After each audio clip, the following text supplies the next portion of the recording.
Christ, Ian, what do I have to do to convince you people? The correct is spec. Now, we haven't much time. I understand you have Petrel. The Pokemon trading card game, or as I like to call it, the Pokemon TCG is a game. What do you mean by you that? can play it. Alright, can I get a show of hands? How many of you haven't clicked off the video yet? Okay. Oh, just one? Oh. Oh well, that's gonna have to do.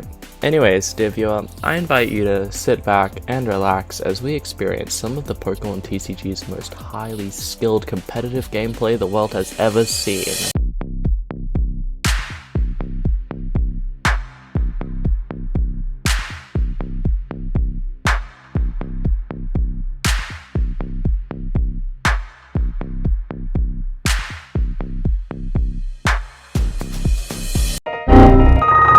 Okay, but seriously, no, we're actually here to talk about one of the Pokemon TCG's most versatile decks, and it's Slowking.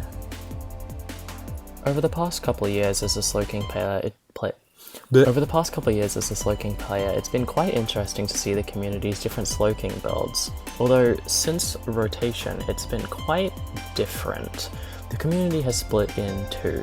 It seems you either need to play Kangaskhan or some version of Meowth. Suffice it to say, neither of these builds feel great, as both have significant flaws. I'm not going to go over them in too much detail today, as I'll probably save these for a later video, but some of the main problems with these decks I will touch on.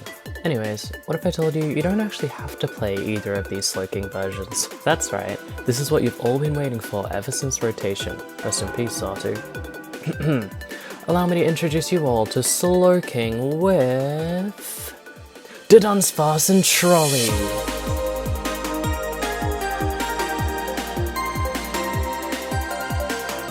While rotation wiped out a lot of our deck's most important pieces, it's still possible to play a very similar build. Something I believe Slowking excels at is its ability to play and win a single prize board. This was something Xatu was perfect for, as it not only accelerated energy, but allowed the player to draw cards constantly during the game. Another key component we lost was Jet Energy, which allowed us to keep up the single prize board without any help. Not to mention, we also lost Arven, which not only found our Trolley, but also our TMs, allowing for huge opening turns. Without all these cards, it seems the Slowking player base is in shambles. Players have been quick to completely rebuild the deck from scratch, using significantly different engines and combos to keep the deck alive. But, unbeknownst to all of them, we don't have to change a thing.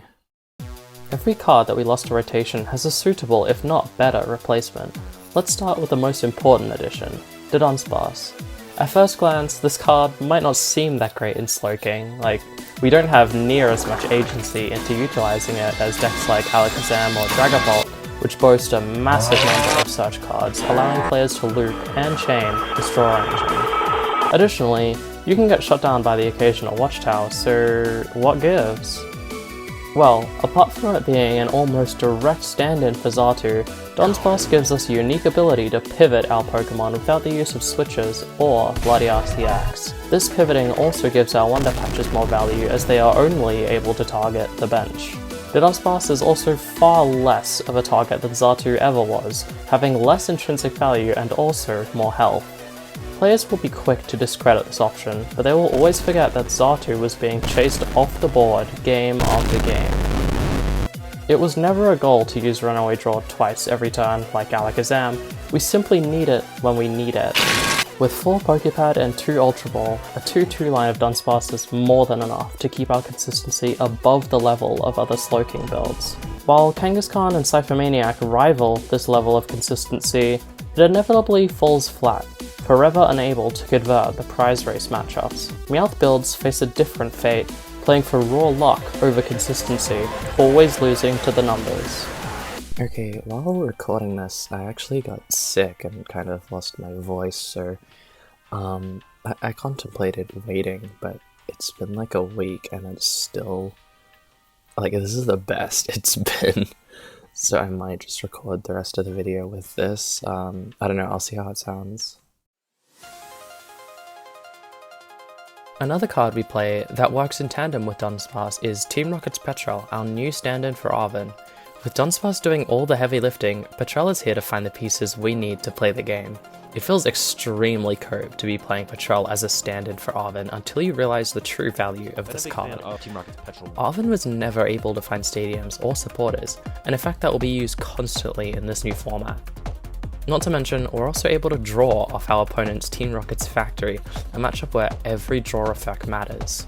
With a clear way forward, the rest of the deck falls into place.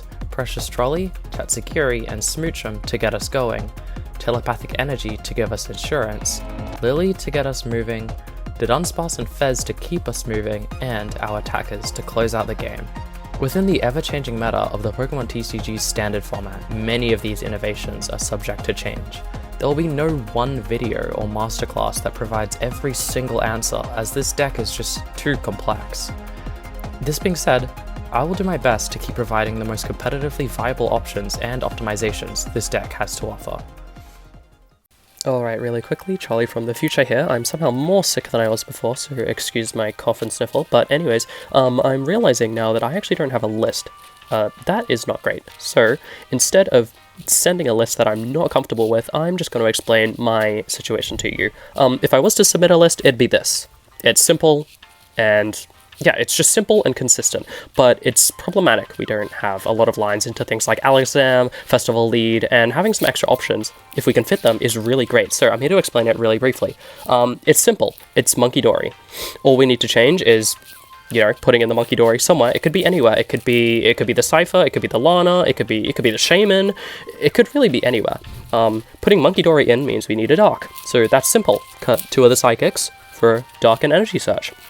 If you'd like, it could be just 2 Darks. I prefer the Energy Search because it means you can actually find the Psychic instead if you need. It effectively acts like a Rainbow Energy. And simply, we cut the Annihilate for the Pawmot. This is very powerful. It lets us win Alakazam because we paralyze it and then kill it with Monkey and then take 2 prizes every turn.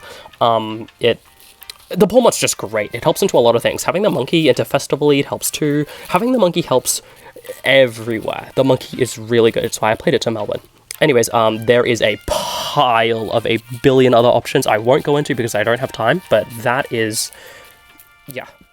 Feel free to leave a comment if you have any questions about this deck. As for those on the fence, do understand that I play this deck more than anyone, literally.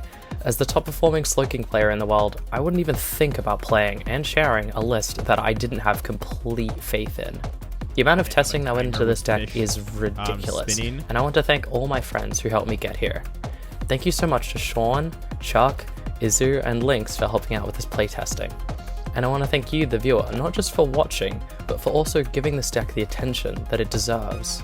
It means the world to me that I'm able to use my time to provide people with something I'm proud of that works this well. I still have a lot more to say, so expect more videos or even streams from me in the near future. But until then, thank you for your time. This was fun. See you all later, but don't worry, I'll be around.